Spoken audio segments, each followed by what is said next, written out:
already did it. With the subs up, you better listen. Coming up, but ain't no competition. Nah, I ain't tripping. All the boys got 'em moving to my flow. Now the girls got 'em dropping low. Going through the most, cause they ain't afraid to grow. Coast to the coast, I'ma hit your radio. Feeling body every day. I know that. Now I'm finally on my way. I know that. I've been on my gun, I've been feeling myself. I do it for me, not for nobody else. I'm looking what I see. Hit different. When a little mama got a big vision. Hit different. Aiming high, baby, I go the distance. I've been putting in work, putting in time, putting me first. Now my whole life hit different. With the bang, ready. Hit different. Ooh, over there, who's the hot one with the long hair? Looky. Ooh, that's me. Mirror, showing them my bad bitch. And I don't see the girl that I fell. So down and out on the south. For total mind and body globe, down in every cell. Living it up. And I'ma go and killing it, cause it's just what I do.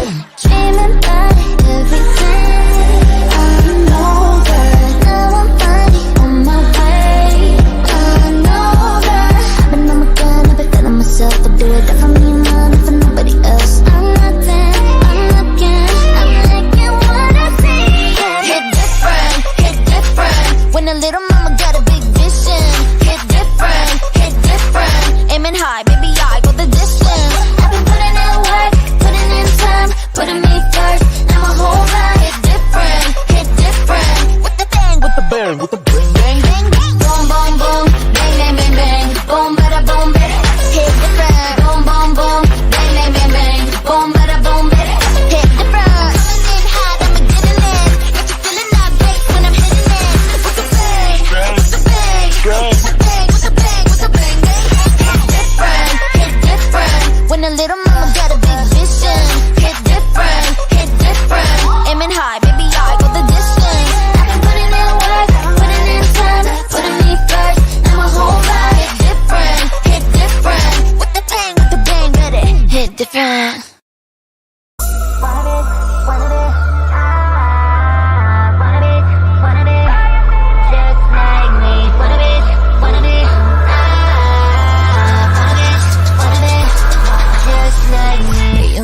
Say imitation is the highest form of flattery. Well, I guess using that equation, you must really fucking love me. Now I can blame you on the shit. Check the fit. Got you maxing out the visa, tryna cop the vision. Tryna be, oh, but everyone can see you're the G4 Reaper pizza, and I'm the Mona Lisa. You're talking while I'm walking by. Look a little green, I know you're dead. No, you won't want mine, so take my advice. Get alive.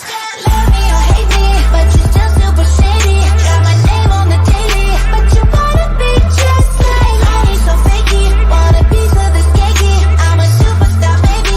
Yeah, you wanna be just like me. Wanna be, wanna be,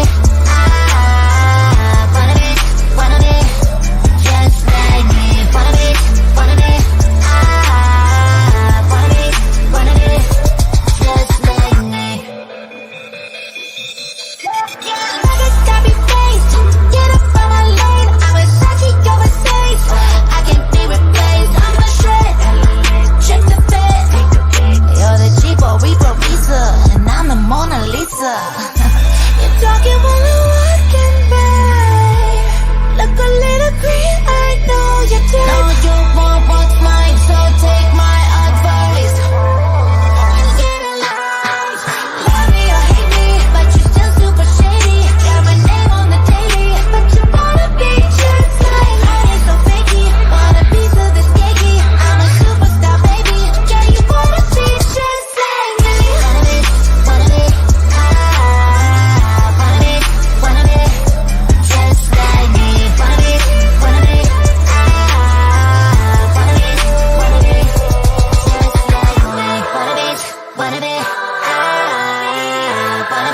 wanna be, just like me. Wanna be,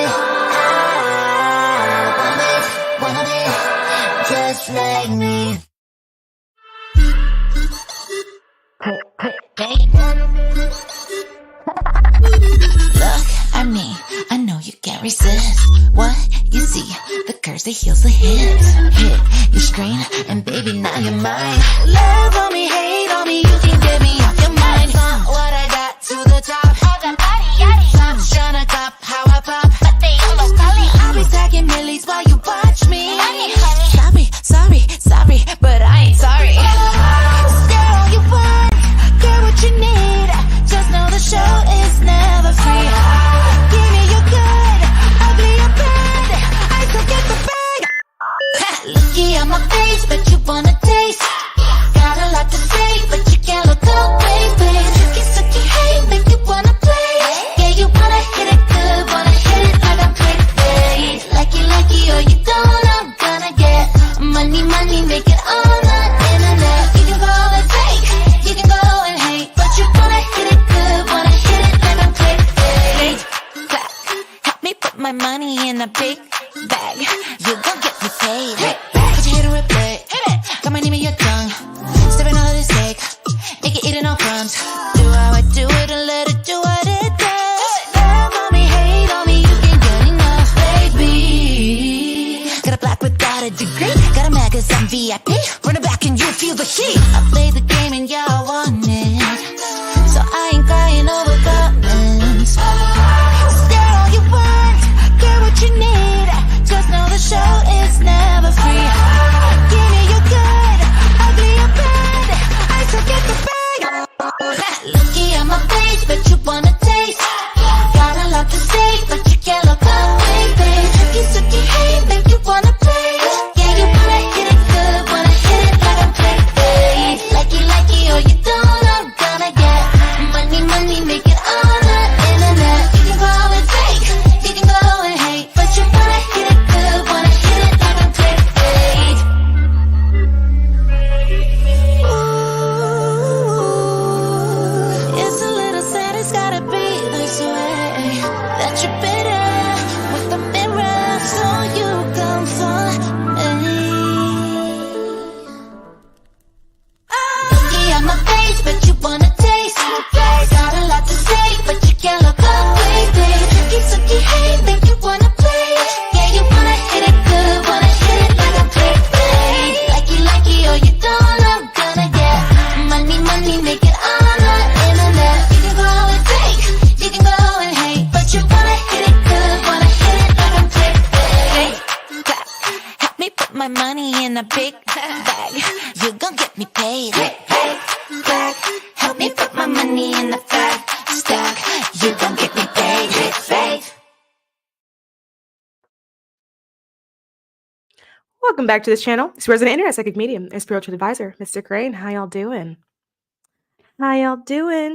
How's the feed? How's the sound? Can y'all hear me? Oh, you guys are already in the chat.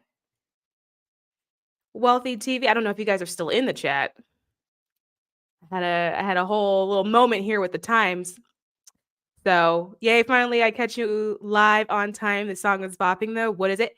It is the links to the songs are in the description box because they have to be in the description box because it's licensing. All three are in the description box. But it's a song. They're all by a group called Lyre. Lyre, I love. They are like singer-songwriters. They write a lot of music for like K-pop, like hit K-pop songs. Yeah, I use a lot of their music because it's very girl pop, very like girl boss, girl pop, which is always my vibe.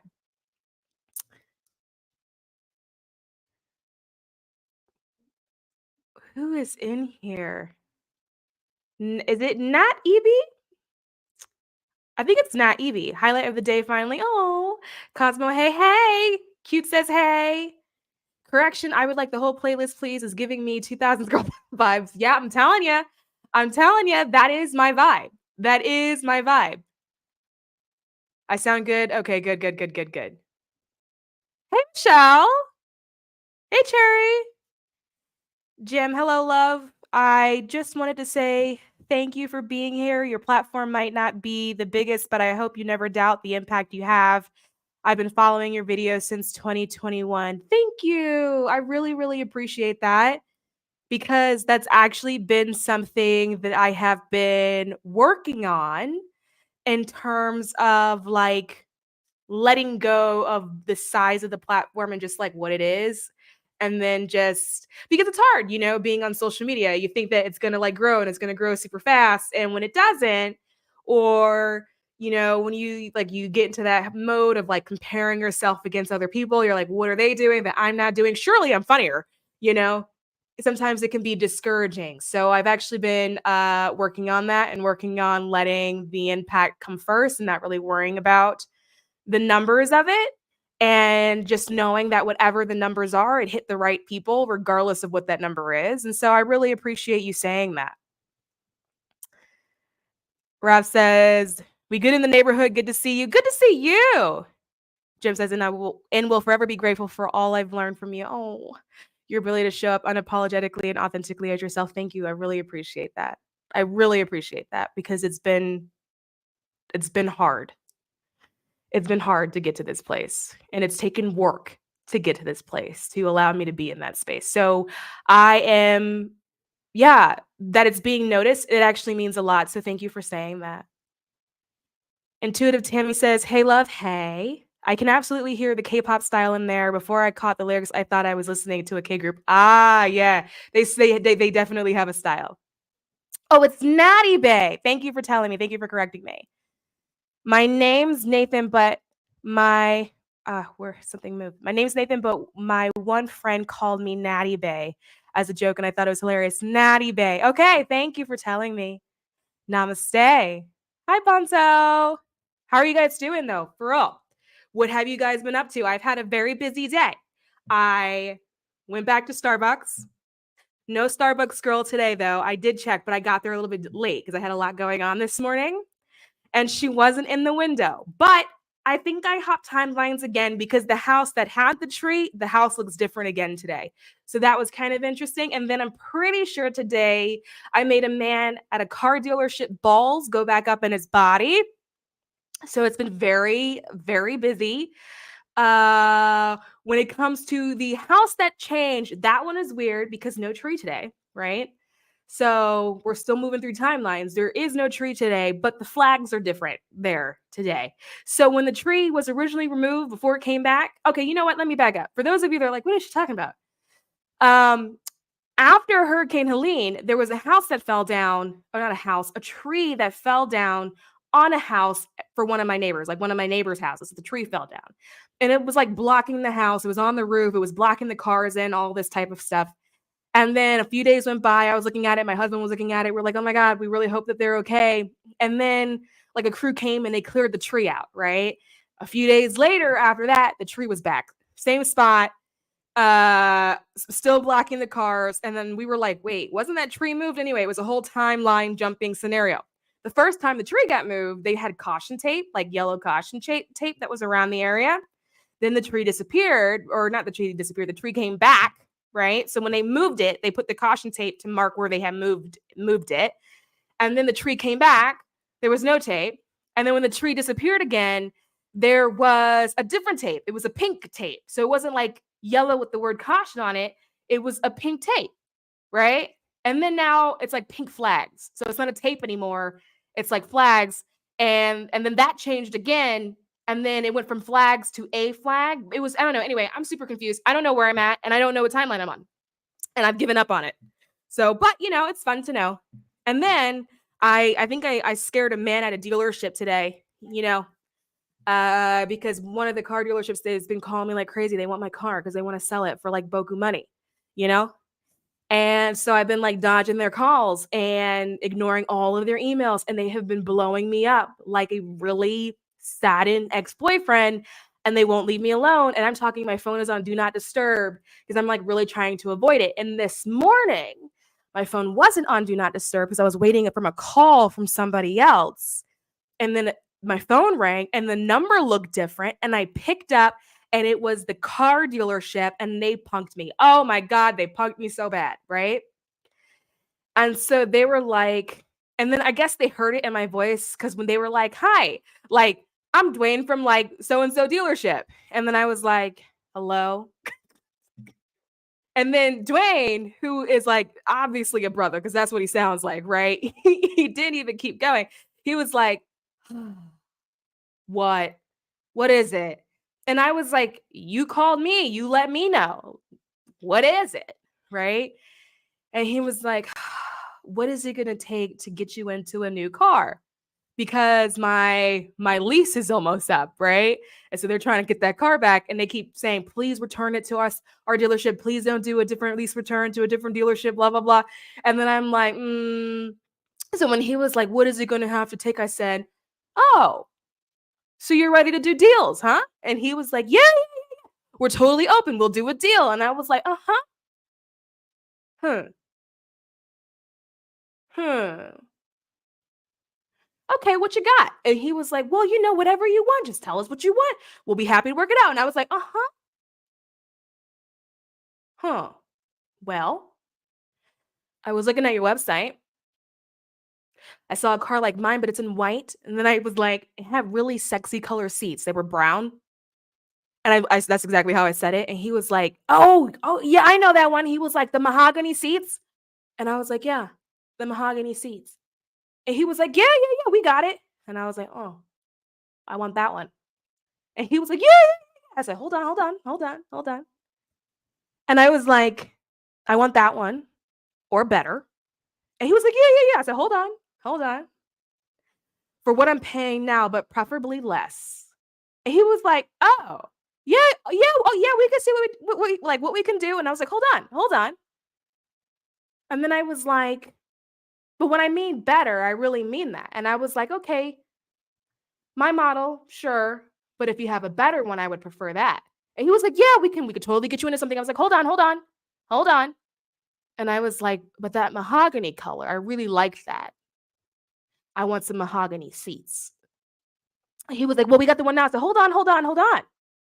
And I was like, but I want mahogany seats and captain chairs. I said, if you throw a bench at me, even though it's mahogany, it's not going to work for me. Oh, yeah, we can see what we can do. No, hold on. I said, let me read it all back to you, okay? I said, I would like a white one, please. Same model or better, at the same price or cheaper. And I was like, with mahogany seats and captain chairs. And I said, and let me tell you something. If I drive this car that I've got all the way over there, and that car is not on the lot, and you don't have one better, I will drive this bitch back off the lot, and you will not get it. And he was like, huh? Oh, we don't have to go that far. I said, oh, no, we're going to go that far. You've been blowing up my phone for months. If you want this car back, that's what I want. And I said, and if I get there and we can't complete the checklist, I will take this car to a different dealership on principle. I won't give it back. I will give it to somebody else. No, we can work something out. I said, oh. Well, he was like, well, how soon can you come in? I said, well, I'm kind of busy today. But my weekend frees up. And he goes, oh, okay. Well, maybe we can schedule an appointment. I said, hold on. But that car better be on the lot this weekend. I said, if you sell that car and it's not on the lot, I'm not coming. Oh, yeah, okay, all right. Well, what time can we get you in on Saturday? I was like, 9 a.m. sounds good. He was like, 9 a.m. I said, pleasure doing business with you.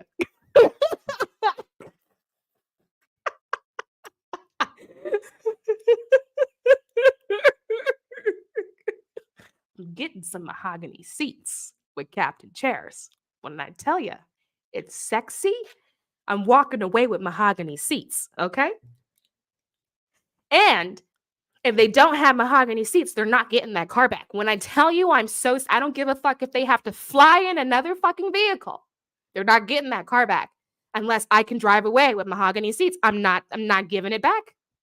I'm not giving it back. I swear to God, it'll go to a different dealer.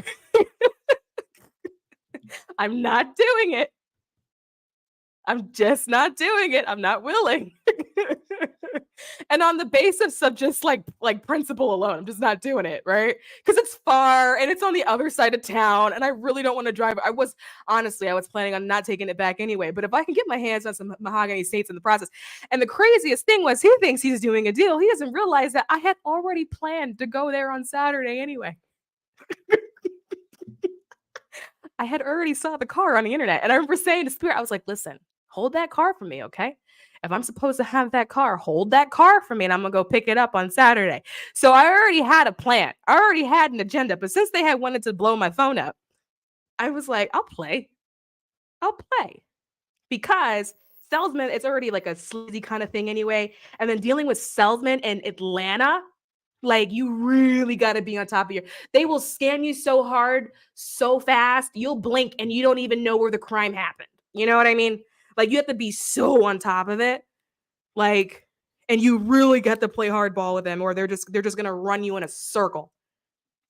And you have to let them know that, like, you're just like not playing when you walk in there. You have to already know your game plan. Like, if you walk into any Atlanta dealership and like hit them with the, I'm not really sure what I'm looking for, you're about to get robbed. Okay? If you ever want to know if you're getting a good deal, if you started the conversation with, well, can you help me find some good options? You got robbed. You gotta have a game plan before you walk in there, or it's game over. You'll walk in there and then it's game over. You have to walk into these dealerships being like, add that to the cart, add that to the cart. Ooh, that looks great. Put that in the cart. And then when they're like, well, let me show you these options, you have to straight up be like, no, thank you. I don't need the option. I already know exactly what I'm here for. Like, I've told like salesmen at dealerships before, like, I've just walked up to the dealership and have been like, because like sometimes they don't pay you any attention because they look at you and they think they know how much money you're working with, or like whatever. And I'm just like, so here's my thing. I always go in sweats, and I always go in a tired wig and a fanny pack. You don't let them you don't give them any insight into what your resources are, right? What kind of money you're working with. You know what I mean? So I go with the opposite picture. You know what I mean? Throw them off a little bit, but I already know what I'm looking for. And then before you go, read the fine print on the website, read the fine print for all these cars, make sure you know the MSRP, and make sure you know these new special deals, right? Now, all dealerships do the same deals, but sometimes you can bring a deal from one dealership into another. Sometimes it doesn't always work. You know what I mean? But like, make sure you know how much breathing room you want, that you've got. And then make sure you know when you're willing to walk away. So if you go in there desperate, it's going to be harder to do this, right? And then I've walked into dealerships and I just walked up straight up to the group of men standing there and I said, so who wants to get paid today? I've had some of them be like, what? I said it once, not saying it twice. You want to get paid today? You want to go home early? It's up to you. And then I've had men go, whoa. Well, let me show you some options. I don't need to see it. Well, you want to test drive? I don't need to drive it. Well, do you want to? I don't need to see it. I don't need to drive it. I don't need to know it. You don't have to give me. I already know what I want. I already know why I'm here. I need you to go in the back, go get the keys, and start bringing the shit up. Okay? Pull out the paperwork. All right, I already unfroze my credit. Go ahead and run it. Like, you have to be on them before they're on top of you. Because when I tell you, in Atlanta, they will be on top of you. Oh my God.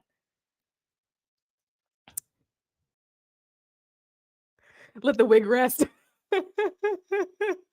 Right? They will rip you off. They will rip you off. You have to know your game plan walking in there. So when I tell you, it's funny that he called, because I already had a plan. I already knew I was going in there Saturday, but I was like, well, while I got you on the phone. I'm also too, by the way, like, I go with my friends to go get their cars. So like girlfriends and stuff, like in the past, like I've gone with them to the dealership to like go get their cars. Because they'd be like, I need help. And I'd be like, okay. Let's go get you something. Anyway, did you see everything that's going on with Kamala Harris? Right? I'm actually like, as watching her, right? Watching representation, like watching a woman of color, or just even watching a woman, right?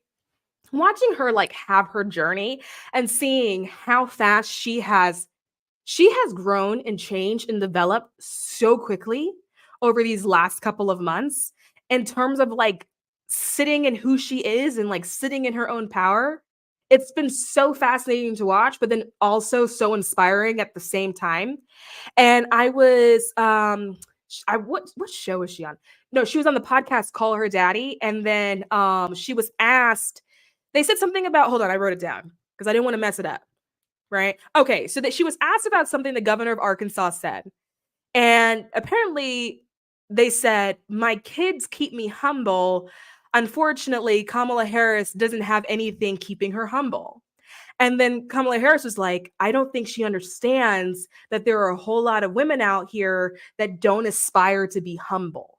And I was like, yes, yes, yes, yes, bitch. Yes, say it again and let more people hear what you have to say. Because humility has always been something that I have always disagreed with. I have always disagreed with humility. I think I even posted a video about why I disagree with humility, but I feel like I always knew humility wasn't for me. You know what I mean?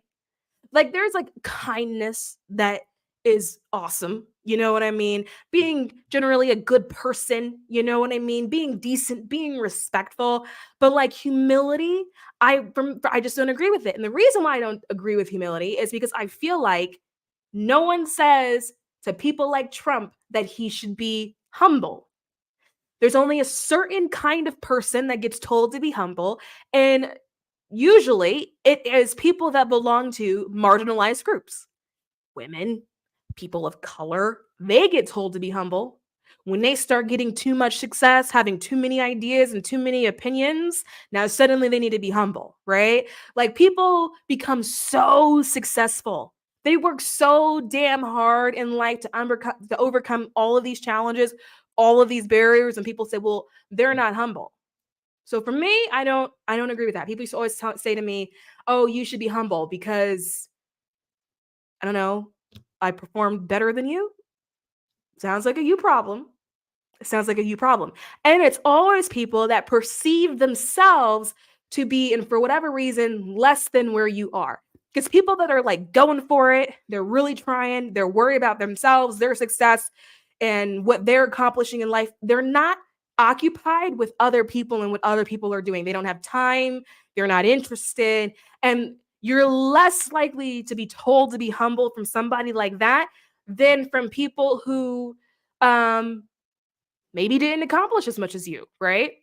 Now, some of that will trigger you because some of you are going to be like, "Well, I have told people to be humble," right? Which part of that too is probably just social conditioning, to be quite honest with you, right? Being taught that you should be humble. And so then what happens is that you turn around and you tell other people to be humble because that's what you were taught. So you think that you're just doing a good thing, right? And now you're telling other people to be humble. But I always find that everyone that gets told to be humble typically belong in those marginalized groups, the groups that already have less of a shot, less resources, less information that they're starting with.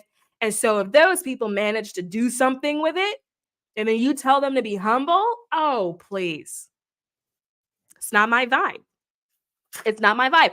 Anyway, so super stoked for Kamala. It's a shame that she loses.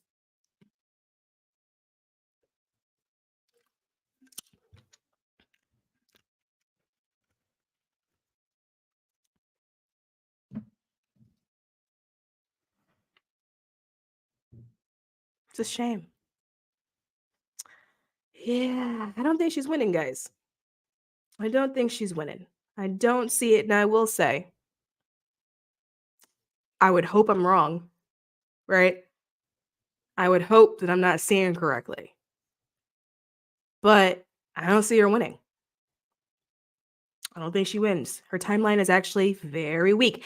And actually, what I think is going to happen is that I think it's going to be like a Hillary Clinton scenario where people are going to be like, "Oh my God, she was Clinton." You know, I also think that Hillary Clinton is going to start coming out of the woodworks. We haven't seen that woman in a very long time. Okay. Everything in 2016 happened and she had to go take an indefinite hiatus, right? I think we're going to see her again.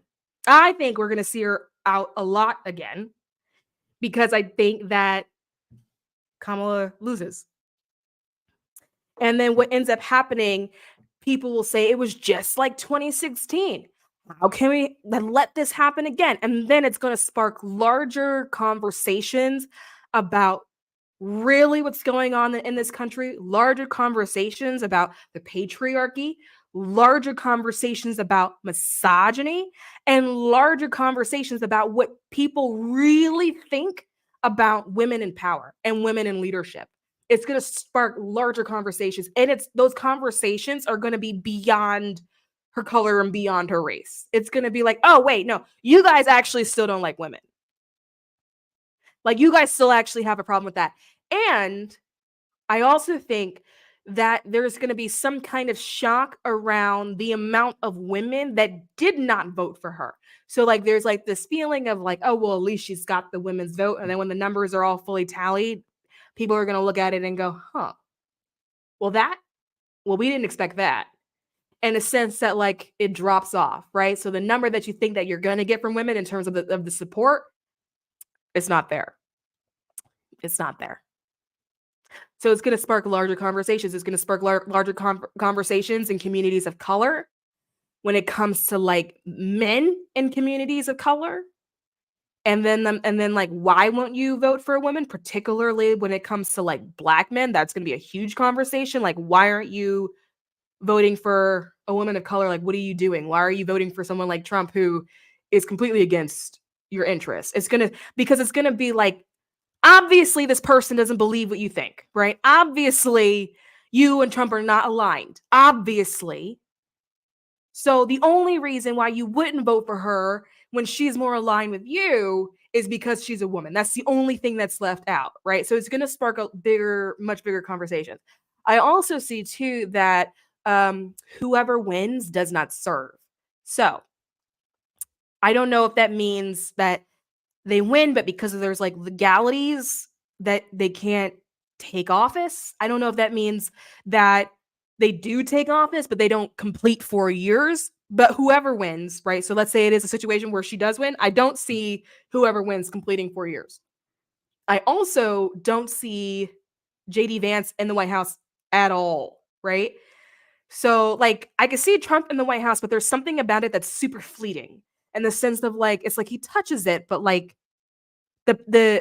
it's like he sort of like disappears off the timeline. It's like super bizarre in how it's showing itself. But JD Vance, I don't see him in the White House at all. And so with that, again, I don't know if it's because he quits, he gets fired, or maybe, I don't know, they've moved the office of the vice president. And so where I'm looking at, I'm not looking in the right place. But like something is going on there too. So unfortunately, I wish I could say that like, you know, it'd be a really awesome handoff and there's going to be like a peaceful transfer of power, but I don't see a good handoff and I don't see like a peaceful transfer of power either.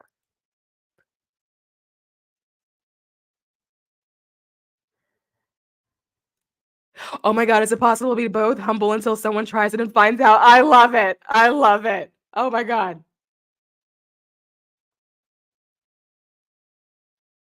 Yeah, people who are getting things together and stuff don't really care about. Yeah, they don't. I think she's gonna lose as well. Too many wonky things going on ever since she was placed in the front of us like a pawn. It's so sad watching it. One, I'm like, yeah, girl, fuck it up, you know? But it's also really unfortunate that like now, okay, one thing I do say is that I don't think it's a situation where she fizzles out.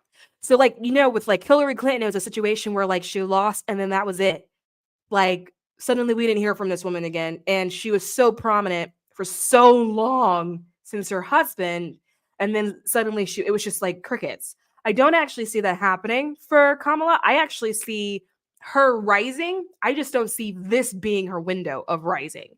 But I do see her like coming into some form of like social prominence that's beyond this. But I don't see it necessarily being in this particular window. which I think is good because this particular window, unfortunately, is she's shadowed by Joe Biden and somebody else. And other people being like, well, you're our best shot. Like she didn't even have an opportunity to like plan it for herself and like run it the way she wanted to run it and do things the way she wanted to do it. It was shadowed by a man and the party system and then like her just being thrown out there. And so yeah, but I do see her having another shot. Not sure if it's a president thing, but I see her like rising in social prominence. I just don't see this being the window. I think it comes after this.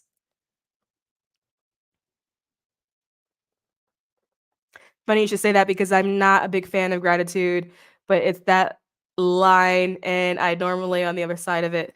Same for humble, yeah. Yay, made it to alive. Yay! So yeah, I don't see it winning. Now I will exercise my democratic duties. I still plan on voting. I will early vote here in Georgia, so I still plan on like casting my vote, being a part of it because I'm not gonna be the person, the reason why she loses. That's not gonna be me. That's not gonna fall on my shoulders. You know what I mean? And we've got to support each other. So I'm gonna go over there to go support my girl, but I don't see it happening. I don't see it happening, you know? But anyway, outside of her, because it's kind of depressing, I don't really want to focus on that too much. I just thought you should know since we're coming up on it. I thought for a while whether or not I wanted to talk about it because when I first saw it, I didn't necessarily see her specifically. I first saw it about a month ago, and what I initially saw was uh whoever winning not serving. But again, I don't know who that looks like. Or someone dies. Again, I don't know. I don't know. I have no idea. I don't know.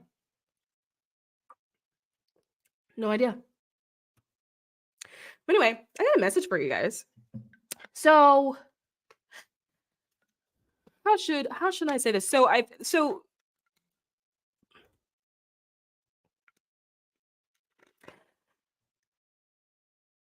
there's a feeling of like people are hiding, right?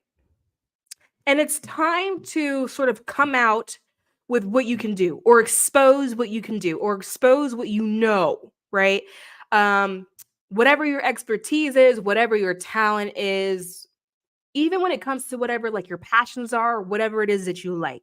It's time for that to not be a secret anymore. It's time for you not to hold on to that information and only interact with it when you're like alone in like your bedroom, you know what I mean, by yourself. It's time to share that and allow yourself to become a community with whatever that is, or allow the community to sort of build itself around you with whatever that is, right? And this feeling of like you can do things. So when it initially came through, like when I initially downloaded it, it felt like you can do hard things, but it's not necessarily that it's hard. It's just things, but you're interpreting it as being hard, right? So you have gone through life, some of you being raw dogged by life, like seriously, going through hard thing after hard thing after hard thing after hard thing. And then somehow, for some reason, you're now in this space in life where you are scared to do things because you think you can't do it. When you have spent an entire lifetime overcoming obstacles, overcoming challenges, doing hard things, even if you feel like you've been beat up along the way, right? You still have a lifetime of evidence showing you that not only can you deal with it, you can overcome it and you can get to the other side of it. Yet when it comes to like today, there's this feeling of like being scared to try or being scared to like do this new venture or scared to branch out or even scared to tell somebody what it is that you're working on or what it is that you would actually like to do, scared of making a pivot, right? Because you feel like, oh my god, it's too much, it's too hard. But the message in that is that but you already know how to do that. Not only do you already know how to do that, you already know how to do hard. You're very skilled at it. You have a lifetime of not only experience, but like training, right? Of doing hard. And like you can do it. It's the one thing in your life that you have like hard evidence and proof demonstrating that you can do it. Yet at this juncture, you are questioning whether or not you can do it. And so my question to you there is, why are you doing that? Like, why are you questioning yourself? And then why are you negating all the things that you've actually been through, right? People look at their past as like trauma and mistake and screwing up or failures, and they don't necessarily look at it as like lessons learned. So instead of something being a failure, it's a lesson learned, right? Instead of messing up on something, it's a lesson learned. Instead of having regrets about something, it's a lesson learned. And so everything in your life up until this point are lessons learned. And so instead of being scared of the present or scared of the future because of what has happened in your past, you should use your past and know that you are well equipped to handle the present and to handle whatever comes at you in the future, because you have all of these lessons that you've learned. You have learned how to do it. You have learned how to interact with whatever it is. You have learned how to overcome it. And if it's something new that you feel like you've never interacted with before, because of your past, you have all the skills required to apply it to this new thing, right? And the way you know that is because this new thing wouldn't even present itself as an option if you were not ready for it, if you did not have the skills for it already, if you did not have skills that were transferable to what it is that this new thing is, right? And so you are selling yourself short, believing something that's not true, which is I can't do it, or it's not for me, or I don't think I can have that opportunity, or how would it get here, or whatever, like whatever the narrative is, when your life is showing you the opposite. It's because of what you went through that makes you qualified for this new thing. It's because you have all that experience that makes you qualified for this new thing. Even if it's like a new endeavor, right? Maybe it's a creative thing or a creative project, but you're like, I'm afraid of putting myself out there because what if people think it's crazy? It's because of what you went through that you even have the inspiration in the first place in order to do that particular thing, right? So, like right now, there's this feeling that there's time for a reframe, re-looking at the narrative or the story that you're telling yourself about what could be, about what your possibility maybe or potentially is, right? It's because the story that you're telling yourself now is incorrect. It's actually that you are very capable and able and qualified, and you have all the tools and the resources you need for this new thing, because the tools and the resources you need are already within you because you've already learned the lessons, right? And so sometimes what happens is people go, well, what if I try and that same thing that happened to me before happens again, right? Well, one, if it happens again, then that just means that you didn't learn the lesson the first time. But you will know intuitively of whether or not that shoe fits. If you're like, no, I feel like I learned that lesson, then at that point, there's no need to worry about it because it has no need to repeat itself.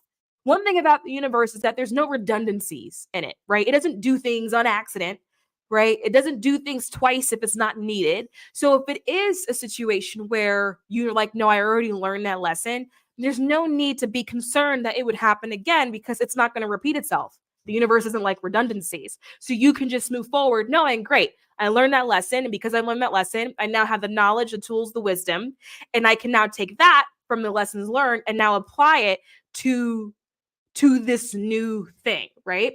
And so the next thing that came through was it's time for you to order off the menu. It's time to place your order. And when I got this download, the first thing that I heard in my mind was this song. It's a K-pop song, but it's called God's Menu, which, if I translated it correctly, is essentially saying, when I want that, I order it, right? I order it and then it shows it's served to me, right? So you order off the menu and then it's served to you. And so it's time to like start ordering off the menu. So if you want something new, and the new could be a way of life. Like I said before, it can be a creative endeavor. It could be something physical, like a physical thing, but there's like fear that if you go out for this physical thing, that like what happens now, right? But it's like time to order off the menu. And so like how earlier in the live, I was talking about how with the car dealership, and I was saying what car I wanted, that would be an example of like ordering off the menu, right? I want this, I want that, I want this, I want that. Because what happens is they know damn well not to show me something else. They know I said mahogany seats. Don't show me shit that doesn't have any mahogany seats. Don't show me shit that doesn't have any captain chairs in it. Like, they know exactly, because I placed an order. They know exactly what it is that I want. And so it's about placing an order, right? Some people will then say, well, maybe I don't have the resources for like this big order, right? Which is fine. It's just that the order that you place, make sure you place it exactly the way you want it. So have you ever like gone to a restaurant and like you didn't want to create too much hassle with the staff there? And so like maybe you ordered something one way and then they like brought it to you and it came out the wrong way, but because you didn't want to like rock any boats, you just kind of left it alone, right?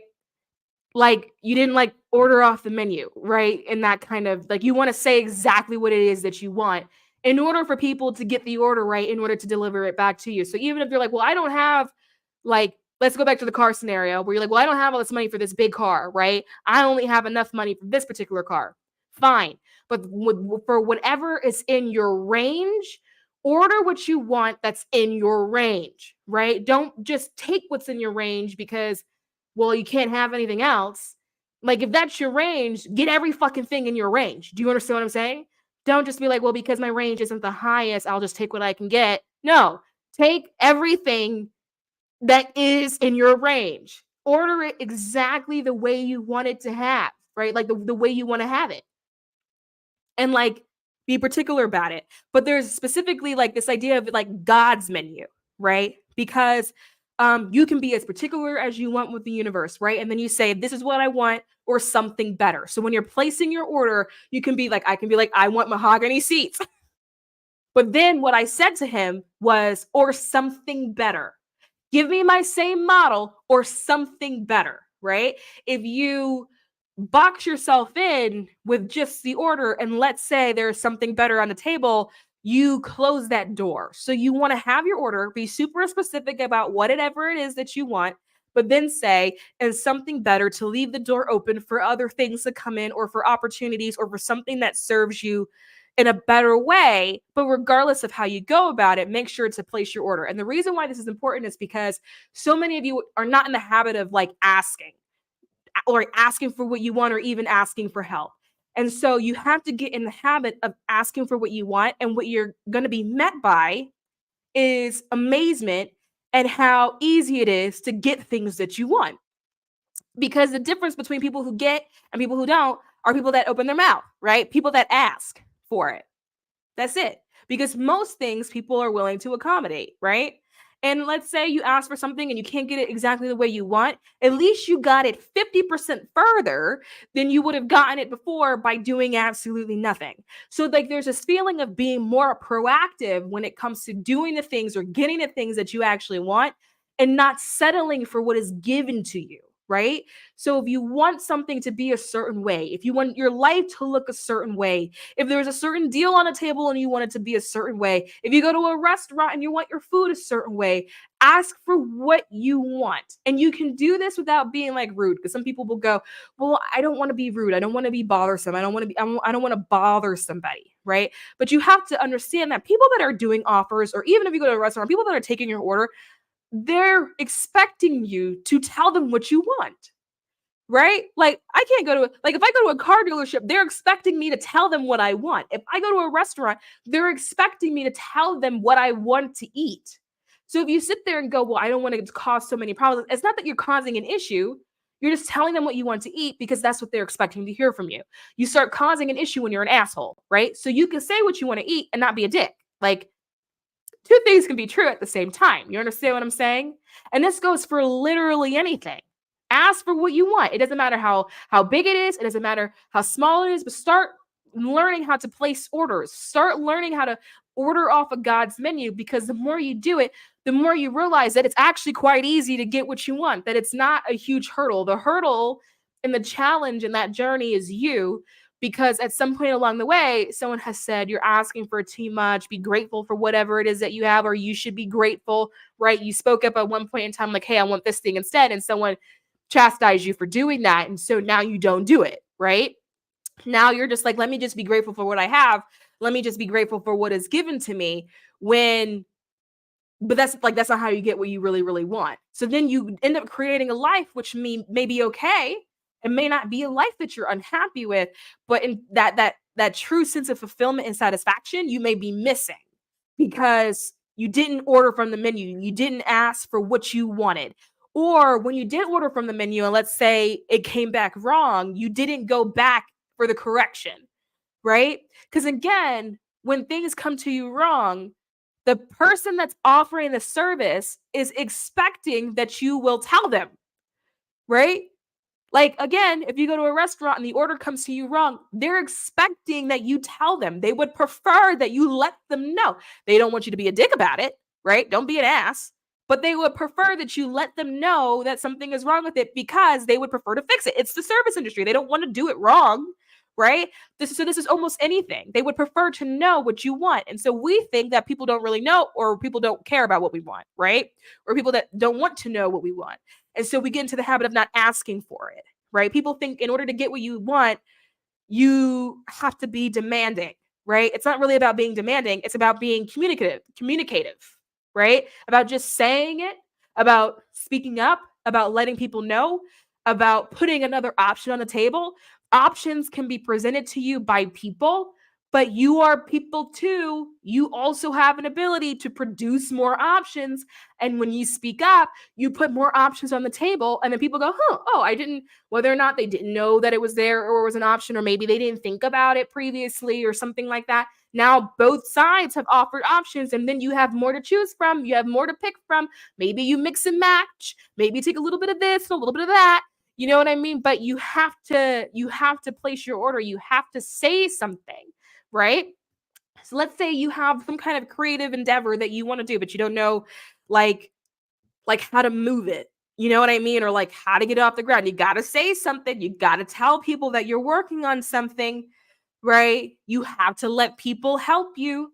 You have to let people help you get the dish off God's menu, right? And you do that by telling people, by letting people know that it exists, by letting people know that you want it or that you're looking for, or that it's an opportunity that you're interested in, right? By being open about what it is that you're doing and not being so secretive. And again, right, this comes from previous traumas of maybe trying to do that in the past and not having any support. This comes from like sayings like, don't let people know what you're working on until you reach a certain point or whatever. You know what I mean? But with all of that, you've learned these lessons already. So you don't have to sit there and go, oh, but I'm concerned that if I say something that I've let someone know too soon about what I'm working on and the whole thing falls apart. You don't have to worry about that because you've learned the lesson. You have the wisdom to know already who you should tell and who you shouldn't. You don't have to sit there and go, but what if this happens? You already have the wisdom to know who you would tell that it would happen with and who is safe to tell it to. So just tell it to the person that's safe to tell it to. Don't worry about the person who's not safe to tell it to because you have the wisdom to know not to tell them anyway. And so at that point, it should be a non-factor. It shouldn't even be something that you are spending a lot of energy on, right? So it's time for you to start ordering off the menu and not convincing yourself that getting that is hard. And that goes back to what I was saying before about how you have this lifetime of evidence showing you that you are capable of doing and overcoming hard things, but now you're convinced that you can't do things, right? When you are ordering off of the menu, right? Know that you can do it, that you can pull it together, that it can form itself, that you are capable of bringing the formless into form because you have a lifetime worth of experience doing, overcoming, learning what doesn't work, but also at the same time learning what does work. And because of that, you now have wisdom. So you're just going to do what you know works. And as you're doing what you know works, you will also learn more lessons that'll teach you more about maybe what doesn't work, but also about what actually does work, right? And so when you're ordering, right, be very specific. And also note that some orders have things that come with it naturally. For example, well, not so much anymore, but once upon a time, if you ordered a cheeseburger, fries came with it, right? That was part of the deal. You order a cheeseburger, that means you automatically got fries, you automatically got a drink. There are a lot of things that are like this already, right? So, for example, let's say What's a good example? I don't know. Let's say you want to make coloring books, right? Now I'm really tugging at something. Let's say you want to make coloring books because you want to sell them on Amazon. I don't know. All right. Then suddenly what happens is that you'll start to notice that opportunities to do art may come up in your life. Suddenly you're painting or you're going to sip and paints or something, or you're in a craft store fiddling and getting things together. Suddenly what happens is that opportunities for art will come up, right? Opportunities for you to color will come up, or opportunities for you to figure out what should be colored will come in, or you'll start to feel inspired to do other things or go other places, right? Because it comes together. Some orders have sides that are already built into it, but you have to accept the sides that are already built into it, right? Like I would say one challenge for me that I have been like working on like overcoming and like really growing to understand is that when I was younger, I used to say things like, "Oh, I would love to write," right? I only just now reached a point where I realized that the side to that order is being an author, to writing books, to, if you have books, publishing them, because that's what happens to books. If you write one, it publishes itself, no matter how you do it, right? Whether or not you're going through an indie publisher, a traditional publisher, you're self-publishing. If you write a book, it publishes itself, right?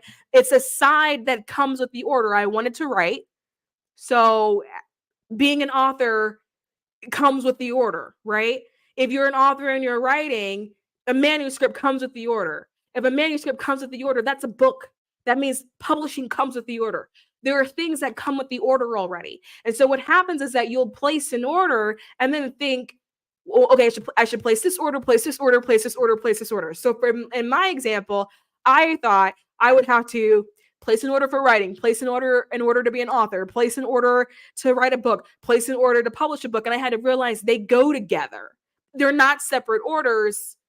It's a meal. The meal, it's a side. A side comes with the meal. So some of these orders that you're going to place, the beginning already dictates the ending, right? Sometimes, Duchess, I am really in the middle of something. I'm spitting real hard here. Can you stop that? Thank you. Can you go sit down somewhere? Thank you. All right. The order that you place, and I got to go back. The order that you place will already have sides. So a lot of the times the beginning is already the end, right? Because it's just a cycle, right? Saying that I'm a writer comes with the whole cycle of being a writer. The beginning is the end. So think about whatever it is that you want. Your beginning is probably already the end. And so your job is to let it cook, right? So it can be served. Place the order and then step back. And then every time you get those hits of inspiration that's telling you what to do next, just do it and don't question it, right? Just do it. Because I said I wanted to be a writer. And then if you would have told me that, that would have led to tarot cards and then tarot videos. And then tarot videos would have then led to talks with multiple publishers, right? To then landing a book deal. And then to do for talks for not only more books, but also decks. And then also books and self-help, not just like occult information. I would have said you're full of shit. I would have said you're full of shit. I would have said, okay, sure, I can write something. But then I would have stopped, right? I would have been like, you're full of shit. It wouldn't have occurred to me that it all goes together, that you can't write a book. The book will publish itself. That's what books are. Books are published.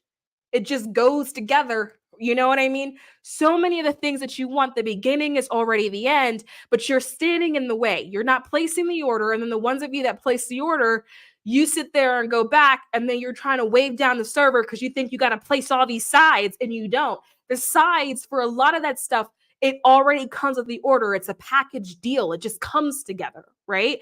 And so look at what it is that you're asking for that you want, right? Is it a package deal? It probably already comes together, right? If you are producing something, putting something out, it's already for people to see. There are certain things that come together that just come with that. And what you have to do is you have to fall into a place of acceptance that the beginning of a lot of things is also the end. You have to come to terms with that, right? Because when you come to terms with that, you make space. Coming to terms with it makes space for it to happen. And then you're going to say, I'm going to allow this cycle to complete itself, and I'm a willing participant. And you're going to say that to yourself, and you're going to say that to your spirit team. You're going to say to your spirit team, I am a willing participant.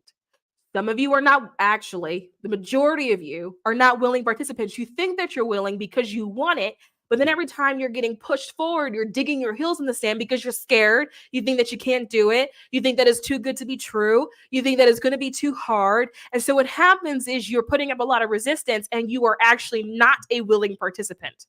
You have to become a willing participant.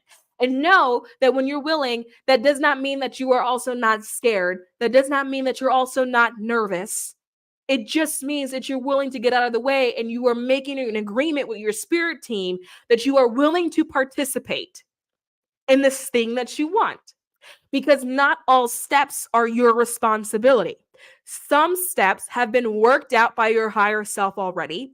Some steps your spirit team is stepping in to do.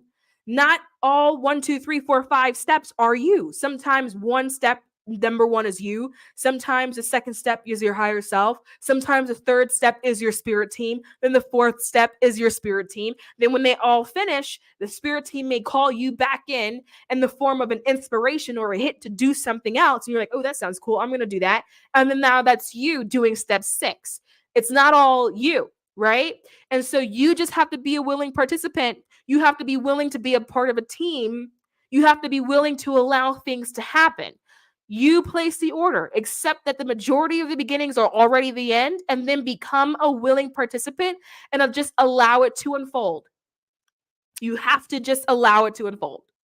And then know that the way it unfolds is going to look wild. It's going to look so wild to you because it's going to unfold using the path of least resistance. And the path of least resistance is the path that you pay zero attention to. Hence why it's the path of least resistance. Any path that you're paying attention to, there's already resistance on it because you're looking at it like, why isn't it working? Why isn't it working? Why isn't it working? Right? And that's adding resistance to it. So it's going to be a path that wasn't even in your view. One that you weren't even paying attention to. It's going to be one that's back there somewhere because you're not looking at it. And because you're not looking at it, you don't have a chance to fuck it up. And it's going to use that path. And so you're going to be like, whoa, okay, that was a wild ride because it's the path of least resistance. And that's why it's your job to just be a willing participant and to just allow it to happen. And if you're like, okay, well, like how do I, because I feel like there is like some questions about like how to place the order. I feel like it's coming through. So one thing I will say about that is that there is every trip you take, whether it is a trip to Costco, you wanted some muffins, right? Or it is like a trip in the future, right? You're daydreaming about what you want your future life to look like, right? Every trip you take, you will take it a minimum of 2 times. Get into the habit of going on purpose. So why are you taking it a minimum of 2 times? Every trip you take, you will see it in your mind's eye first before you move the body physically, right? You want to go to Costco. You heard they got a great deal on muffins. Something happens in the mind's eye, right? And the mind, by the way, is directed by your awareness, right? Your awareness is what is behind the mind. Your consciousness is what's behind the mind. So let's say you want to go to Costco for some muffins. You will see it in your mind's eye first. Your awareness will direct itself to Costco. You will see Costco. This will come up different for different people. Some people will see the Costco logo in their mind's eye. Some people may see the Costco store in their mind's eye. Some people may see themselves walking into the Costco, walking over to the muffins. Some people may see themselves driving to the Costco. For other people, you may get a concept map. It may not be like mental pictures, but you may get a concept map in the mind. And this concept map is you going to Costco to pick up these muffins, right? You have already sent your awareness out in front of you, your conscious out in front of you before your physical body moved to Costco. Your mind went first and then your body followed. Every trip you take, you will do it a minimum of 2 times, right? When you think about the life that you want to have in the future, when you start daydreaming, right, you're sending your awareness forward. And your awareness is picking out all of the things that you want in life. This is why sometimes things will happen in life and then you'll go, wow, I dreamt of that when I was a kid, because you went twice, because you sent your awareness first, it scoped it out, it came back and went, yeah, that's all right. And then your body followed, right? You will go everywhere a minimum of 2 times. But with knowing that, you now have an ability to go as many times as you want. Most people are not aware of the fact, not consciously aware of the fact that you visit at least twice. But when you become consciously aware of the fact that you visit at least twice, you can visit 3 times, 4 times, 5 times, 6 times. You can scope out the area, you can tweak things, and you can do this with your consciousness. You can do this with your awareness. Send it back out. So if you're thinking about things that you want for your life, that you want to manifest in your life, if you're thinking about how you want to like create, a certain lifestyle, and you daydream about it, that's a trip. When you daydream about it on purpose, that's a better trip. And every time you take that trip, you are sending your awareness out. You are sending your consciousness out, and it is building it for you. And then it's coming back, it's returning to you. And then your physical body will show up later, right? Everything you do, everywhere you go, it's a minimum of 2 trips. But now take the trips on purpose. So when you are building out your order, when you're placing your order off of God's menu and you're like, well, is this really what I want? Take the trip. Send your awareness out. We call it daydreaming here. That's what humans like to call it. Send your awareness out. Go scope out the area. If there's a detail that you would like to tweak, use your awareness to tweak the area. If you're looking at a big, beautiful home, right? And the wood floors are cool, but maybe you wanted a different kind of wood, change the wood, right? Use that trip as an opportunity to renovate it. Then come back and then place the order. And then your physical body will then follow, right? So now every trip you're taking, you're doing so on purpose. You're doing so deliberately. That's what you're doing, right? Because you're taking it at least 2 times. And you're taking 2 trips without even being consciously aware of the fact that you're taking 2 trips. So what could you build for yourself if now you take the trips on purpose?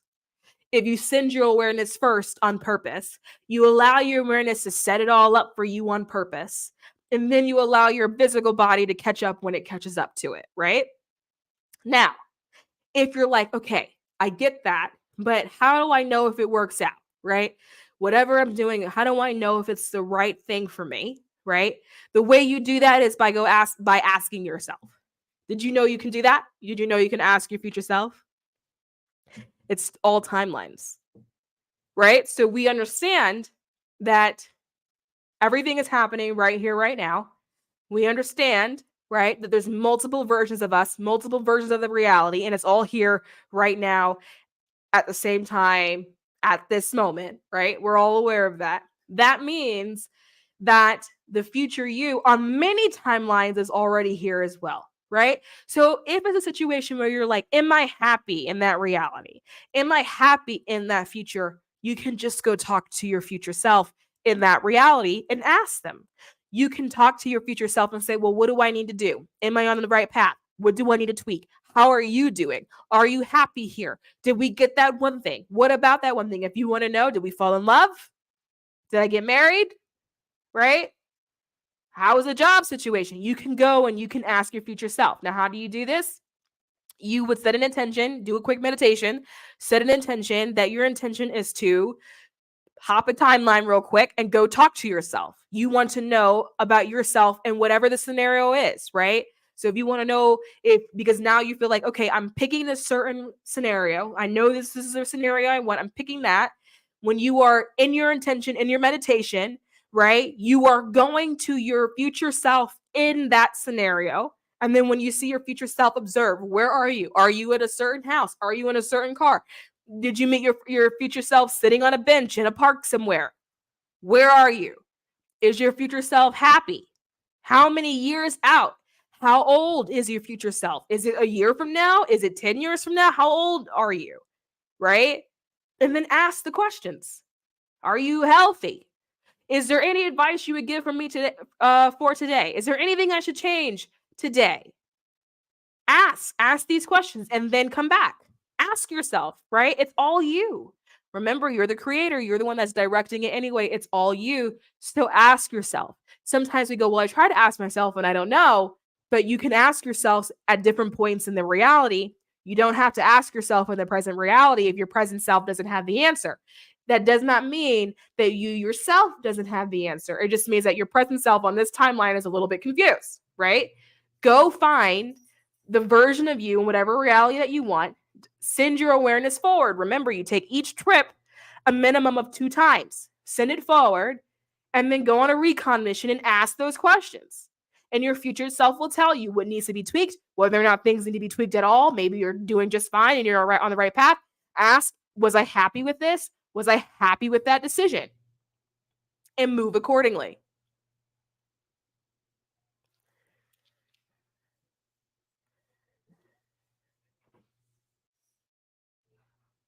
I got to go all the way up and read these comments because when I start talking, and then I start channeling, and then I lose track of time.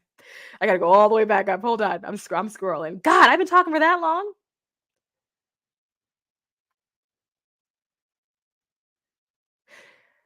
Miss Crafty Capricorn. Wow, this is for me. I don't know who else, but definitely me. I look great. Oh, Cheryl, thank you. I don't know if you're still in here. I hope you are. I've been at it for a minute. Master Raw Dog S. Exactly. I wasn't going to say anything, but I feel called out in a good way. Well, you know, I always come to serve. A lot of it feels like subconscious blockages that I'm not sure how to overcome. I usually don't comment, and I was trying to delete the comment because I got shy, but I don't think Spirit will let me do that. Oh, well, you know what? I'm celebrating you for not deleting it, and I'm celebrating you for pushing through, even though you felt shy. And the majority of things are subconscious blocks. Like the way I feel about it is no one is going to intentionally like stand in their own way. Who does that? Like who would intentionally make it difficult for themselves? No one does that, right? It's always because there's something that's blocking that you may not be fully aware of, or maybe you just don't know how to get rid of it.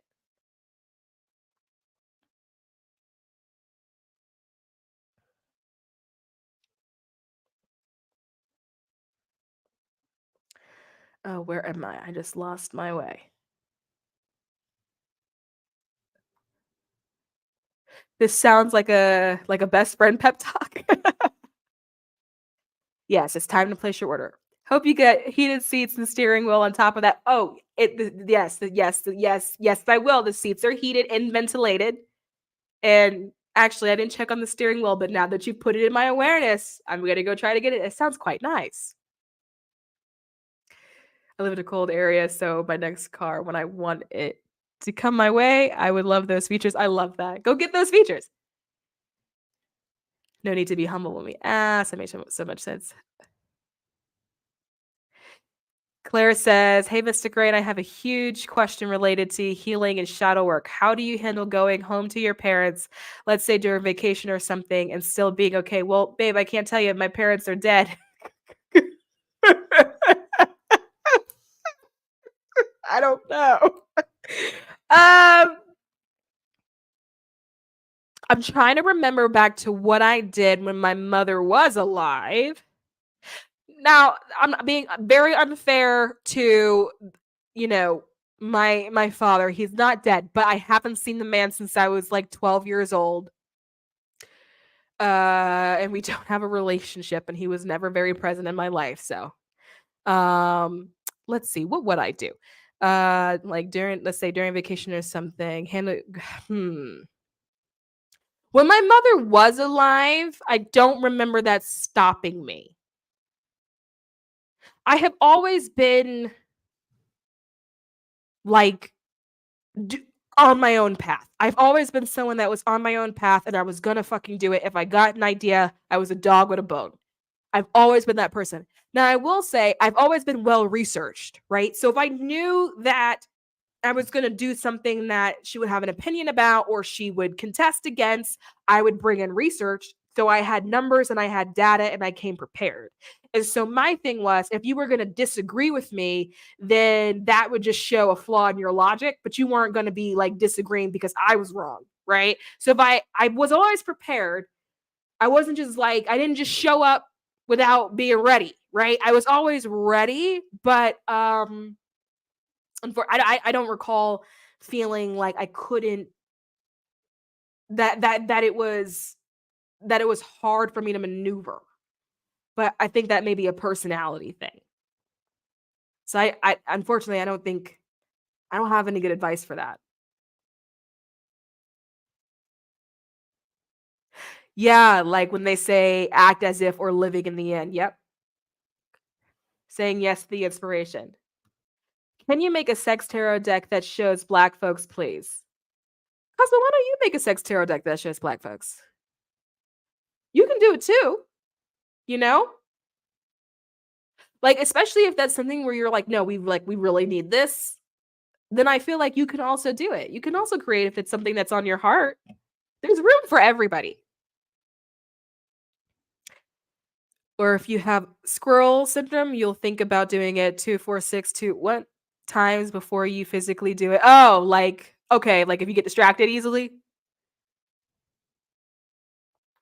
I don't know. I also don't resonate with that. Again, like I said, I'm like a dog with a bone. I have these, to be quite honest with you, I probably should go get checked out for ADHD because when I tell you I have moments, it's just like manic. Like I will be up all night, like pulling it together. Like when once I get it, like once I get that spark and I'm like, oh, I know what I should do. And like cross my T's, dot my I's, carry the one, like add the two. Once I'm in that space and I can see it because I like if what like once I get to the place where I can see it, because I can see it, I can't put it down.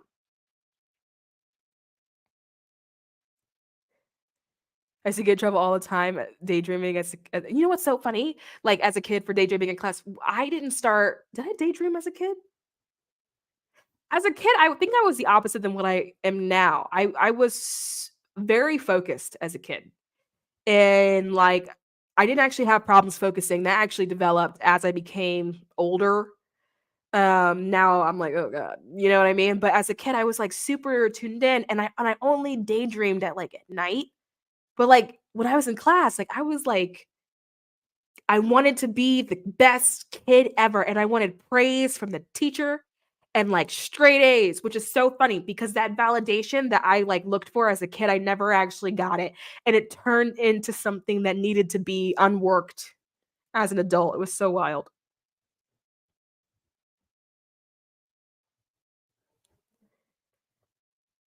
I feel like I'm entering into a space in life where things I dreamed of then are coming into fruition now. Yeah. So then what are you going to dream now?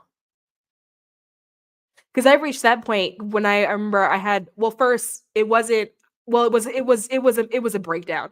I had a moment, this was at the end of last year, where I looked around in my life and I went, "Holy shit, I did it." And then I cried because not happy tears. I cried because I was like, "What the fuck do I do now?" Like the life that I said that I would create or the things I said that I would accomplish, I did it, but no one prepares you for what to do when that happens. People set it up with like you spend your whole life doing this thing that when you get there no one tells you what to do after, like what's the next step. And so I was trying to figure out what to do and like I didn't no one told me that yeah you make new dreams and then you do it again, right? And so when I was like in that window, I remember feeling like super bummed out and like super depressed because one, I did it. I didn't know what to do next. I remember saying to my sister at the time, I have no dreams and I don't know what like I've had dreams my whole life and suddenly I have no dreams and I didn't know what to do. And also what ended up happening was because this was uh when did I realize I didn't have dreams? I think I think somewhere in 2020. Because 2020, I think, was the year where I was like, oh, I did it. 2020 was also the year before, like I met my husband and everything. And so I remember briefly dating this one guy. And he was like, yeah. so what are your dreams? And he was very proud because I guess he was like in this space in his life where he was getting it together. And so he was like making his plan for himself, and he was like looking at his dreams and I guess figuring out how he was going to accomplish it. And so he said to me, "What are your dreams?" And I remember looking at him going, "Well, I don't have any." And him immediately being turned off by it. And he was like, "Well, why don't you have any?" And I was like, "Because I did them already." Which he didn't even have like an ability to comprehend. And so I spent like a solid window just being bummed out that I didn't have any dreams. And then I remember going, I'll get new dreams. I'll wait for it. And then a year went by and I didn't get new dreams. And then another year went by and I didn't get new dreams. And then so by the time I got to the end of last year, I had a whole breakdown because I was like, oh my God, is this it? Like, what do I do now? And then what I realized was you make new dreams, but this time they should be bigger. And the reason why they should be bigger is because you now have evidence demonstrating that not only did you make a dream, you did it. Not only did you make a dream, you accomplished it. That thing that you thought never could happen, but if it could one day, it happened. And so because you now have evidence, then you should do it again, but you should go bigger because now you know it works, right? You've proven the theory.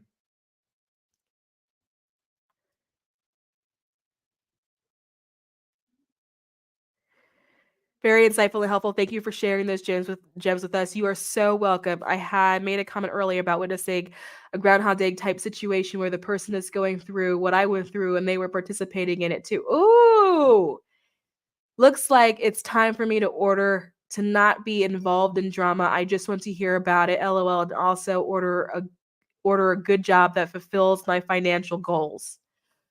Or hear me out here. Or you can just order the fulfillment of financial goals without it necessarily being attached to a job. Now, if you like working and like that's your jam, cool. But money moves even without jobs. Just saying. Just saying.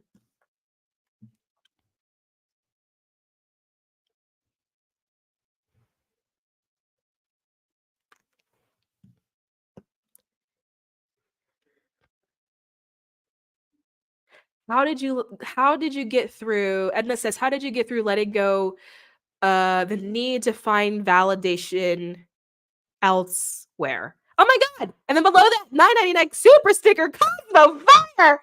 Oh my god! Is that my first super sticker? I think that's my first super sticker. Oh, thank you. Oh, that's so nice. That's so sweet. Thank you. I think that's my first super sticker. Oh my god. Wow. Thank you. My heart.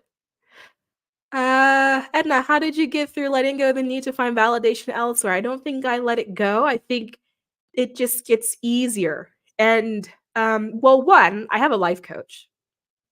And because at some point in time I realized I needed help.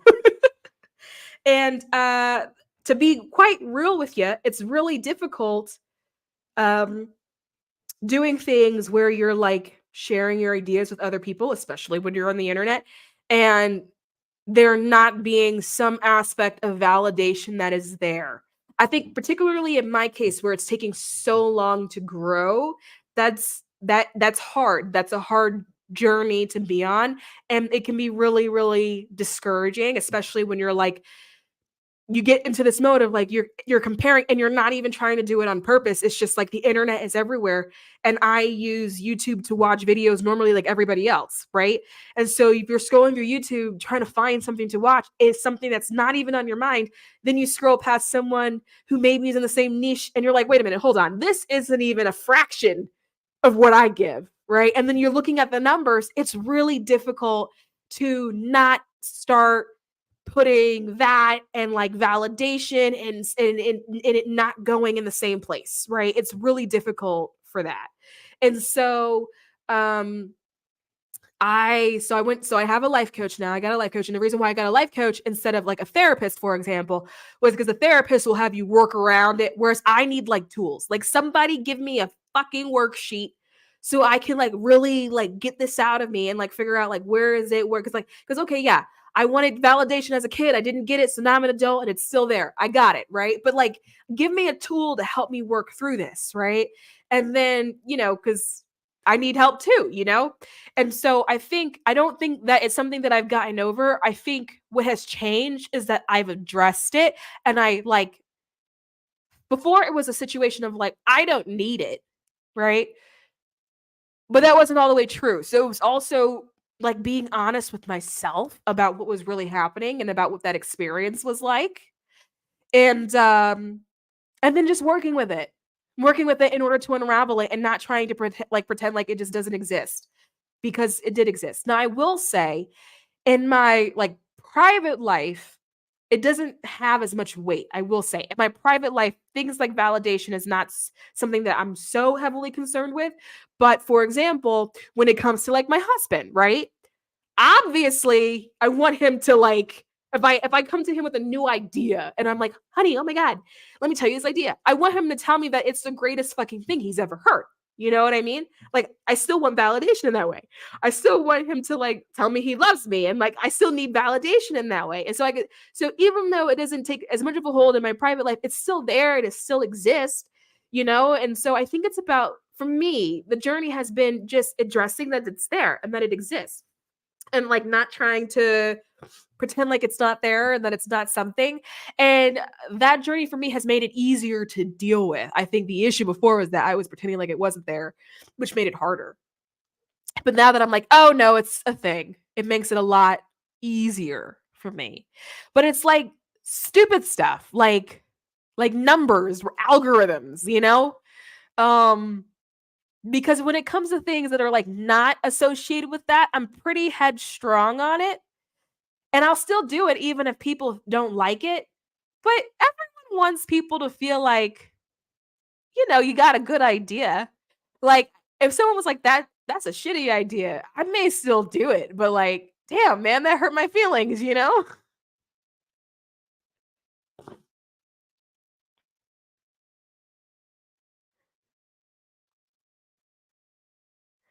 Uh, Life coaches are amazing. Thanks for sharing that. Yeah, I love a life coach. Like, and like I need one for my own life. I can see other people's lives pretty clearly, but when it comes to me, suddenly the bitch is blind. Suddenly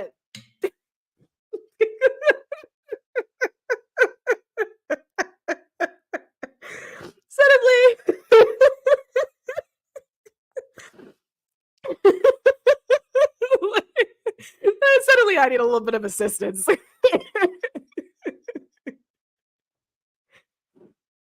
The problem is I don't know what to dream now that I'm fully aware I can have whatever I want, which is normal because no one is told that they can have whatever they want.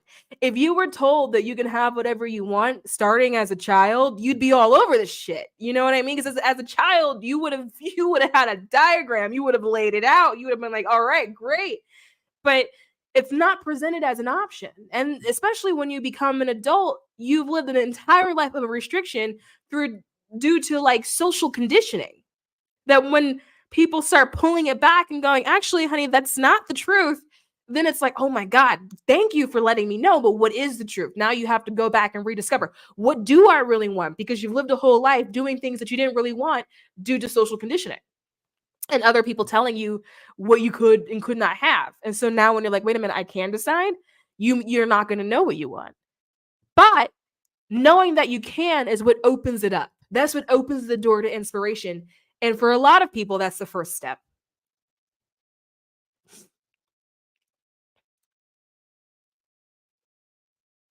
I like that outlook is true. People come into substantial money in so many ways. Who am I to limit the how on?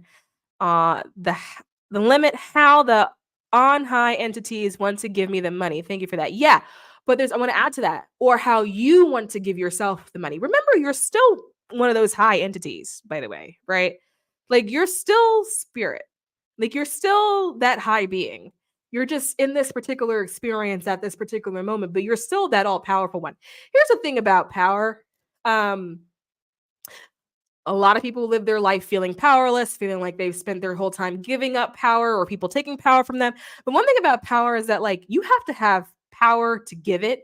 You have to have power to like give it up, relinquish it, or even to feel like someone has taken it from you, you have to start with power. You can't give up power without power. You have to start with it, right? That means you have it. You are inherently powerful.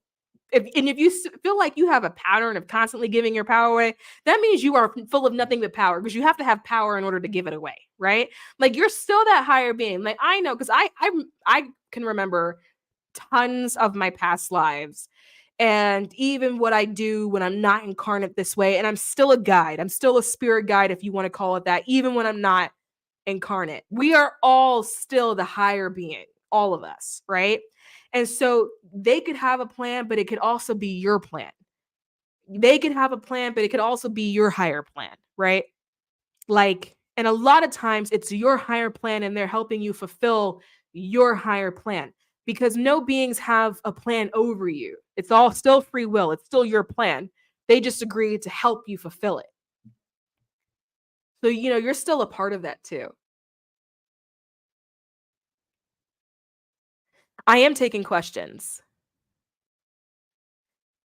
This chat has been such a confirmation and validation. You are dropping gems for days. Thank you. And you are welcome for the confirmation. Did you say, I don't even remember. I assume that you said thank you. No, I said thank you. I'm so tired. I'll take one more question if you're still in here. And then I will go live my life. You know what I mean? I have a slice of red velvet cake and I'm about to fuck it up. Oh, I'm going to fuck it up so good. I already have a whole plan for it. I already know. I'm gonna put it in the microwave, not a full 30 seconds, but like 17. Get a little bit warm, loosen up the icing a little bit. And I'm gonna take it and I'm gonna head to the bedroom with it. And then I'm gonna get in the bed all cozy and stuff. I'm gonna fuck it up. Yeah. I got it from Chicken Salad Chick. They have cakes and their cakes are really good. And I go in for a chicken salad and sometimes I come out with a slice of cake. And the crazy thing is, I go in for a chicken salad sandwich because it's a healthier option for lunch. And then I pulled through and I didn't even order it. Oh my gosh. I mean, let me tell you how they got me. I didn't even order initially. I pulled up. They were like, "Can I take your order?" And I told them I just wanted a chicken salad sandwich. That's it. I was really good about it. I drove around. I got to the window. And then there was a new sign hanging in the window. And they said that they had red velvet cake. And they got me. It was one of those, "I'm so sorry, but can I add a piece of cake to it too?" And they had to go back and then ring it up.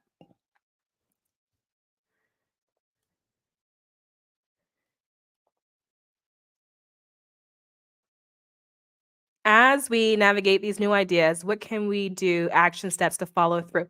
So what's going to happen is that your steps are going to come in the form of inspiration.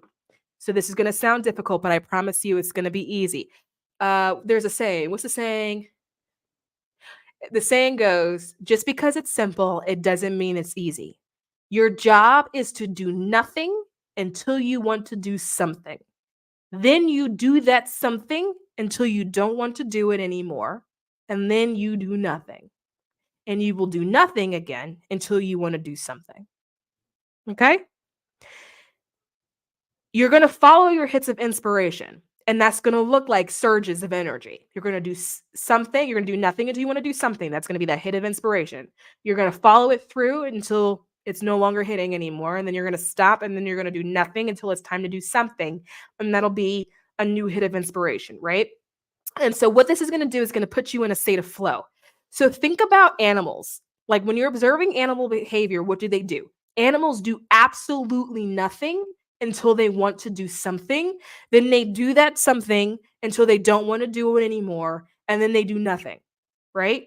And that's because they got inspired to do something. Now, that inspiration can be painting on this massive canvas. That inspiration could be, I'm hungry. I feel inspired to go eat. But for some reason, today I'm really feeling Panera. Don't know why, but I'm going to go to Panera Bread, right? Then you pull up and you're like, I'm feeling inspired to go inside. Don't know why. Not feeling the drive-thru today. I'm going to go inside. Then you go inside, you're standing in line. Someone standing behind you is talking on the phone. You overhear that person talking about something that you wanted to be doing.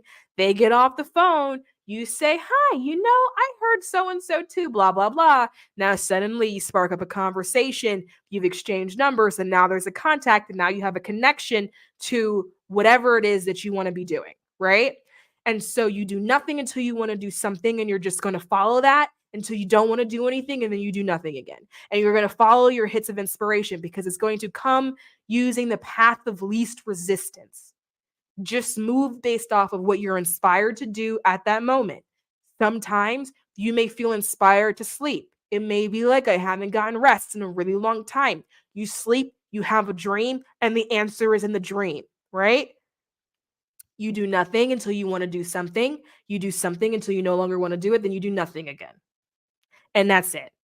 You will follow your inspiration because the inspiration is what's coming from spirit. The inspiration is what's coming from the higher self. That's how you will have you that's what sometimes things will cross your radar that you have never thought of before. You would have never gone in that direction. That inspiration, that's because it's got dropped in you. Spirit came along and then dropped it in you. And then you went, oh, you got help. So you follow the inspiration until you don't want to do it anymore. You follow the something until you don't want to do the something, and then you do nothing until you want to do something again. It is simple, not necessarily easy, because people go, surely I must be doing something more or something harder, right? What you want to do is go back into flow, and you want to do it the way animals do it, right? Flow is just following the inspiration, moving when you're inspired, whatever that is. Nothing is too big, nothing is too small. Sometimes people think they're going to get inspired by something and it's going to be this huge thing. No, it comes in little droplets, and each drop is like a breadcrumb, and the breadcrumb is leading you to the next crumb, to the next crumb, to the next crumb until you get there, right? Because the way you're going to see it, you're going to see one step ahead of you at the time. Because if you looked at the end, it's going to look like you're doing this. Like you're looking up this really steep flight of stairs. So it's not going to be revealed to you because it's going to seem overwhelming. You're going to think, oh my God, I'm going to be so tired. I'm going to be out of breath when I get to the top, right? So it's only going to be revealed step by step by step, literally breadcrumb by breadcrumb by breadcrumb. And you're just going to follow the breadcrumbs. So you do nothing until you want to do something. You will do that something until you don't want to do it anymore. And then you will do nothing again. And then that will put you into flow. And then get into the habit of just doing that. And then you'll notice just other things in your life will fall into flow as well, too. You know what I mean? Like, even on whenever you're off days, right? Like getting up when you actually want to get up, if you are fortunate enough to do that, right? And not necessarily feeling like I got to do it. I got to be productive. I got to do it this way,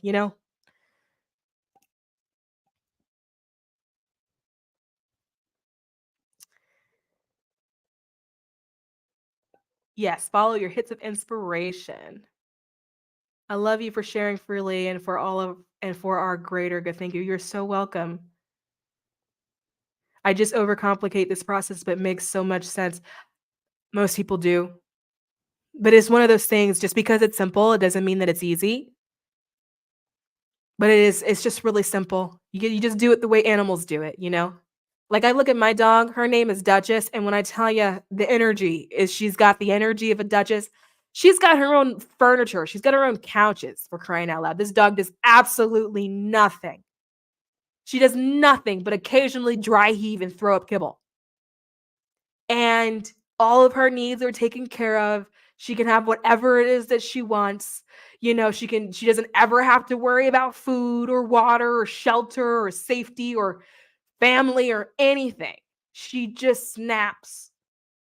And then when she's inspired, she'll get up. Maybe she'll play for 2 minutes. And then when she doesn't want to do it, she goes and she does nothing. And she lives out her days like that. And she has everything she needs. She has managed to manifest everything she needs by doing absolutely nothing until she wants to do something. That's like my journey with tarot cards. I never wanted to learn. I was never interested. Suddenly I want to know all about it. And I have 2 decks. That same tarot for me is so funny because I used to be super scared of it. Actually, I was scared of psychics in general. And I thought that like if you would touch them, it would like summon the devil or something like that. And then one day I just was like, I remember waking up, it was like a Saturday, and I went, that sounds fun. And then I like woke up and like got up and like got dressed and then like got on the train and was like, I need to get to a bookstore. I need to find one of those things. Hello, hello, hello, Viber. Please hit the like so we can get this into the airways. Thank you. That would be helpful. Hitting like would be super helpful. I had to like when I was waiting for the live to start. Thank you. Thank you, Kaza. Kimmy. Oh my God, you guys. Don't have me crying on this internet. I swear to God, I'll cry. This is like, you guys, seriously, this is like the first time I'm getting super stickers. This is a milestone for me. It's a milestone. Thank you so much. That was me calling bookstores. Oh my God, you were braver than me. I wouldn't dare tell anybody what I was looking for. I didn't even know really what they looked like at the time. I remember thinking like all I had was like mental images of like what I saw in movies. And so I went to like it was like an astrology store, and I remember picking up a tarot deck going, maybe this is it. And it just happened to be the right one. It happened to be the Rider Waite one. And I just happened to get lucky. And then after that, I would go to coffee shops and I would like sit in a corner and I would like read that little book that comes with it, trying to learn it. And then that was when I realized those tiny books suck. Oh, thank you, Kimmy. Thank you. I feel so warm and I feel really touched. Thank you so much.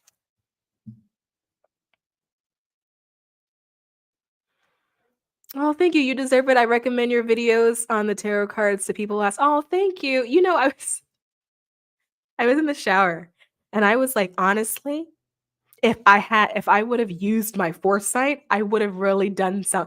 I I was laughing. I was like, I would have so prepared better for those videos. I was like, I would have done something about the hair and the makeup and the background. I'm pretty sure there's like storage boxes just stacked up in the back because I didn't think people would see it. I thought maybe some would, but I didn't think people would see it.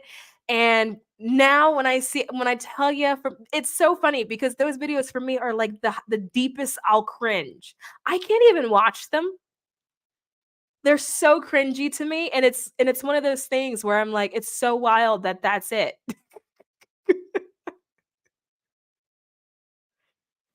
I just found you yesterday and subscribed immediately. Oh my God, you guys. You know what? I'm really touched, and I'm gonna have to, because you guys don't understand. Like, if you start loving on me too much, I will burst into tears. I will burst into tears on this internet. I swear to God. And I always said I never wanted to be the person crying on the internet, but oh my God, they're coming. Oh my God. You guys. It's one of those things where yeah. Thank you. Thank you. I don't care about what your video looks like. I listen while driving. Most people don't.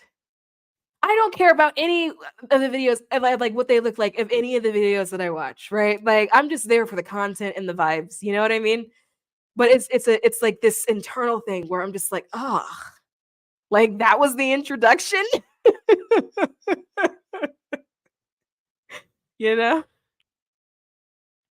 Definitely how I learned how to do tarot. You did amazing. Thank you. I also share with people who wish to learn. That's how I found you as well. You are what I long to be, my divine reflection. Oh, thank you. Raph says, thank you, thank you. Crying on live is okay, but crying in the present record is a problem for me. Hold on, I should do that now. Wait a minute. 3, 2, right through the countdown to the clap. I'm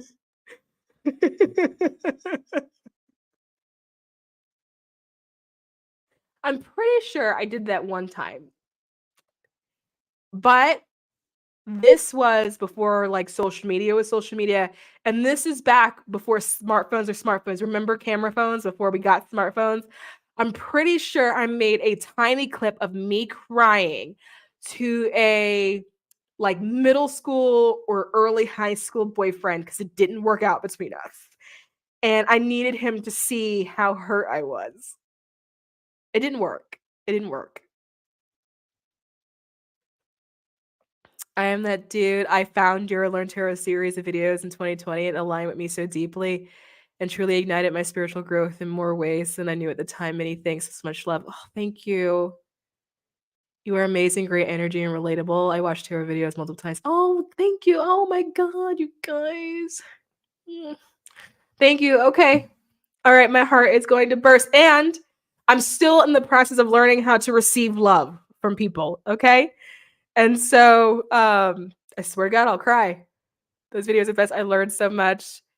So much love to you. Thank you. You're so welcome. Oh my God. And I'm so happy that like it ended up having the effect that I wanted it to have. You know, I guess that was one of the trips that I took twice, and I'm just now realizing I took it twice. Wow. Look at me coming full circle. Wow. Thank you so much. Wow, you don't like those apology videos?